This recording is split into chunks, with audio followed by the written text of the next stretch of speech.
Minecraft hardcore, but no regen, no armor. Day 1. I started by spawning into the world and scoping out my surroundings, before gathering wood from some spruce trees. My first priority was to escape the snowy biomes, as powdered snow could be a huge problem. I climbed a tree for a better view of the area and realized I was right next to a taiga biome, so I made my way down and started to explore the area. Some of the items I was looking out for were gold for golden apples and oxeye daisies for healing stew, as they'd be the only source of healing early on. But for now, I came across a village, so I looted the first house I came across and found diamonds. It turns out this village was absolutely stacked with loot, as I found an armor smith and 2 more blacksmiths. I ended up leaving with a whole heap of resources, including more diamonds and obsidian. After that insane luck, I continued on my travels, mostly looking for a good spot to call home. However, the sun started to set soon after, so I placed down a bed I took from the village and slept through the night. Day 2. I began by breaking my bed and continuing on my search for a good base location. I travelled through a forest, into a small meadow, and back into a taiga before heading downriver.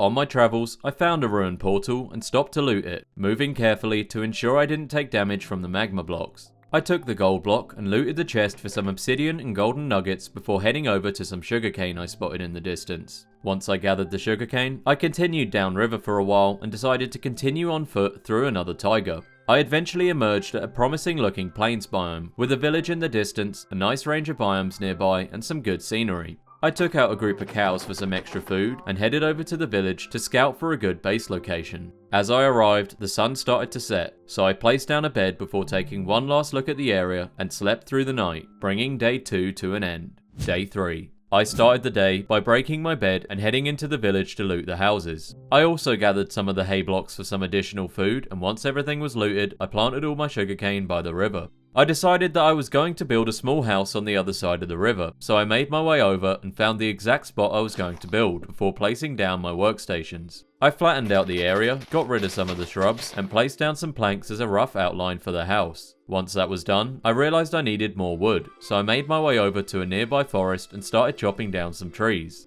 I also headed in the entrance of a cave and gathered some cobblestone for the floor before making my way back to the house. I placed down a frame using oak logs, replaced the floor with cobble, and added onto the walls just as the sun was starting to set. So, I quickly grabbed my workstations, stripped the frames of the house, and moved my bed inside to sleep through the night. Day 4. I began by moving all of my storage into the house I was working on and continued building. I spent some time working on different designs, however I settled on a roof made of wood slabs and decided to go with trapdoors for windows, at least for the time being. Once I was happy with the house, I turned the remaining wood into sticks and made my way into the village to prepare for my next goal, mining. The most important items I would need would be a bow and arrows, as it's currently the safest way I can fight mobs whilst caving. So after digging up enough gravel for 2 flint, I crafted a Fletcher's table and placed it down in one of the houses, where a villager quickly took the job. I traded what little sticks I had and started to gather wood from the village as the sun started to set. So, I made my way over to my newly finished house and slept through the night.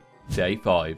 I began by heading over to the village and resumed gathering wood for sticks so I could trade for emeralds. I traded enough for the Fletcher to level up before buying a bow and 2 stacks of arrows for my mining trip.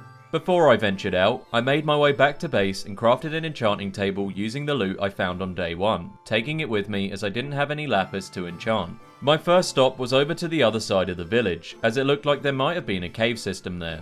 After I mined all the exposed ore, I made my way into what looked like a cave, but quickly reached a dead end. So I instead decided to head over to a cave I spotted by the forest, quickly stopping at base to smelt the iron I gathered and crafted a bucket. I reached the cave just as the sun was going down, so I made my way in before mobs started to spawn on the surface. I carefully made my way through and quickly cleared the entrance of the cave, not coming across any mobs in the process. So I gathered some of the ores I found and made my way further in, where a creeper tried to sneak up on me. After running back, I took it out with my bow, defeating my very first monster. I continued my way through the caves, where I eventually came face to face with a skeleton. Fortunately, I managed to block all of its shots with my shield and took it out without taking any damage just as day 5 came to an end. Day 6. I started the day by venturing through the caves, nearly falling to my death in the process. By this point, I'd explored most of the surrounding area other than a path which led deeper into the cave, so I took out a zombie blocking the way and made my way down.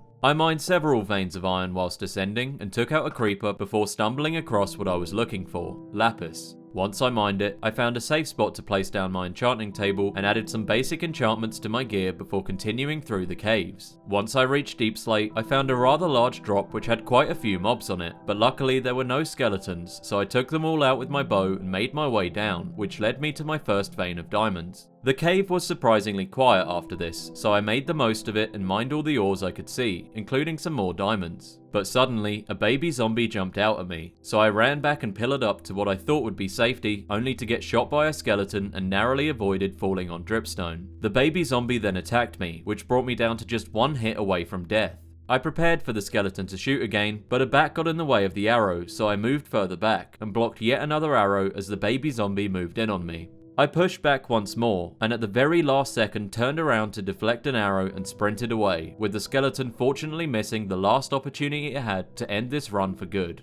I made my way into a crevice and blocked it off behind me, before digging myself into a hole to assess my situation. After sealing myself off from the near-death experience, I decided to dig my way up to the surface to find some healing, and found diamonds just after I hit stone. So I started mining them when suddenly my pickaxe broke, and I didn't have any wood for a crafting table. I wasn't sure of what to do, so I started heading back down to retrace my steps to the cave entrance, but Jack convinced me that I'd end up dying and that I should just continue using my hands. So I did. After a lot of digging, I finally broke through to the surface, and realised that it was day 7. I emerged not far from my base, so I made my way over and unloaded my inventory before preparing for a trip to find all the ingredients for healing stew. I first ran around the plains gathering oxide daisies before continuing onwards looking for mushrooms, where I came across a ruined portal. I started to loot it, and by the time I was finished, a thunderstorm rolled in. I decided to head back to base to craft some golden apples for my trip, but I noticed that mobs were spawning, so I took out a spider near my base, ran inside, and closed the shutters before sleeping through the night. Day 8.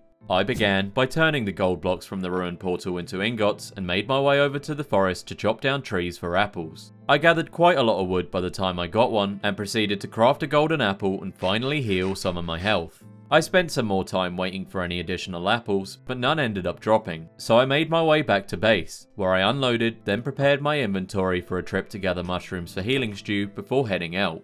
I decided to head over to a swamp that wasn't too far from my base, and began gathering brown mushrooms, one of the ingredients I'd need for the stew. But apparently red mushrooms don't spawn in swamps, so I'd have to continue outwards in hopes of finding a dark forest. However, before I could head out, the sun started to set, so I placed down my bed and slept through the night, bringing day 8 to an end. Day 9. I started by breaking my bed and continuing the search for red mushrooms, when I spotted a village in the distance. I made my way over, but there didn't seem to be any houses worth looting, and considering it was so high up, I decided to just continue onwards in my search for a dark forest. I found and looted a ruined portal on the way, gathering another block of gold, and right around the corner I spotted an exposed spawner.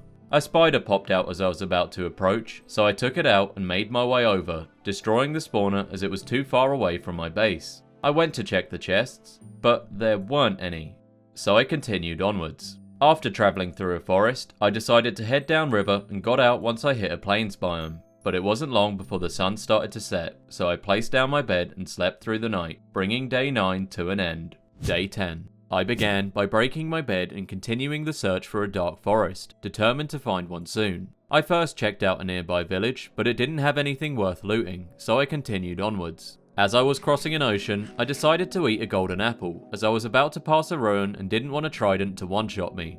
Fortunately, I passed it safely and continued on my travels, bringing me into a taiga where I gathered a load of brown mushrooms, and lastly into a forest where I slept through to day 11. Day 11 wasn't too different, but I did find a ruined portal with 2 gold blocks and crafted 2 more golden apples for the trip ahead. The rest of the day I was still searching for a dark forest, which soon led me into day 12, where I finally spotted one. I made my way over and began gathering red mushrooms before crafting and eating enough regen stew to get my health back to full. I gathered enough mushrooms to last me a while and started the long trip back to base, and as you might have guessed, the sun started to set soon after, so I prepared to sleep through the night, bringing the journey of crafting regen stew to an end. Day 13.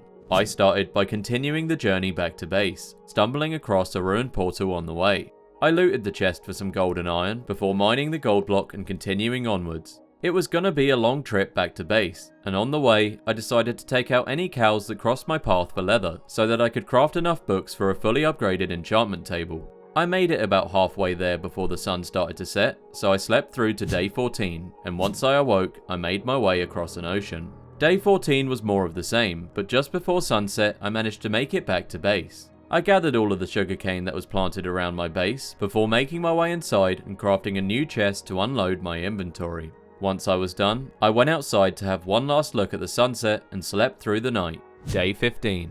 I began by waking up and heading over to the village, as I wanted to prepare for a trip to the Nether. I started working on small huts to cycle villager trades, but I got a little carried away. After 20 days of building, going back and forth to collect wood and cycling trades, I finally had some of the enchantments I wanted for my trip to the Nether.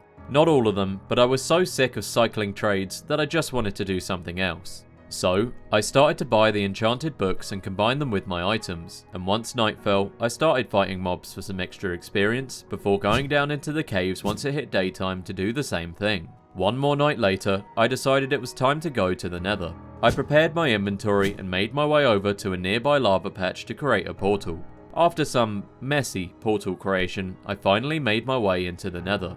My first goal was to trade with piglins, so that I could get a fire resistant potion just in case. I travelled through a soul sand valley, carefully taking out skeletons with my power 4 bow, and stumbled across a crimson forest. I lured a piglin out to the valley and started to throw down some gold for trades, attempting to trap it in the process. A hoglin tried to take me out in the middle of all this, but I managed to bow it down before it could do anything. So, I continued trading with the piglin. Or at least I was trading with the piglin until it decided to kill me. Incredible. Well, it was a fun run. I can't exactly say I'm surprised at how it ended, but I'm glad I did it. Special thanks to the channel members Jessica, Apontato, Renz, Forgotten Drury, Antec, and all the tier 1 members. And thank you for watching the video. If you enjoyed, drop a like and subscribe.